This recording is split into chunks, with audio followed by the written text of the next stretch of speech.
Hello, हाय, नमस्कार. तर नवीन एका व्हिडिओमध्ये तुमचं स्वागत आहे. तर आजचा व्लॉग हा संध्याकाळच्या जेवणाचा आहे. तर संध्याकाळी आज मस्त मुलांना चिकन खायचं होतं म्हणून मी थोडं चिकन घेऊन आलेले, तर त्याची तयारी करत होते.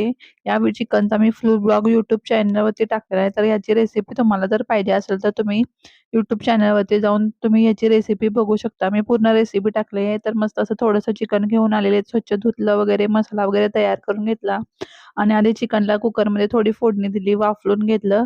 वाफलून घेतल्यानंतर त्याला पाणी छान सुटतं आणि त्याची चव पण छान लागते. तर चिकनला स्वतःनं मिठानं पाणी सुटलं, तर त्या रश्श्याची खूप छान चव लागते. तर मसाला वगैरे भाजून घेतलेला, थंड होईपर्यंत चपात्याला वगैरे लाटून घेतल्या. मुलांना काही भाकरी आवडत नाही, त्यांना चपात्याच लागतात. त्यामुळे चपात्या वगैरे करून घेतल्या. मस्त असं सुक्कं चिकन करून घेतलं. टेस्टी खूप झालेलं. थोडंच होतं, जरा थोडं जास्त शिजलेलं, पण खूप छान लागत होतं. त्याच्यानंतर त्याच्यात थोडाच मुलांना रस्सा पाहिजे होता. मी जास्त केला नव्हता, थोडाच रस्सा झालेला. रश्श्याला अशी मस्त अशी फोडणी दिली. तवंग वगैरे खूप छान आलेला. गरम पाणी घातलेलं. तर मस्त असं चिकन मुलांना करून खायला दिलेलं. तर तुम्हाला ह्याची रेसिपी बघायची असली तर यूट्यूब चॅनलवरती नक्की बघा. मस्त असं थाळी छान झालेली. मुलांनी सगळ्यांनी बसून जेवण वगैरे केलं आणि त्यांना खूप आवडलं. तर आजच्या पुरतं एवढंच होतं. Like, share and subscribe. Thank you.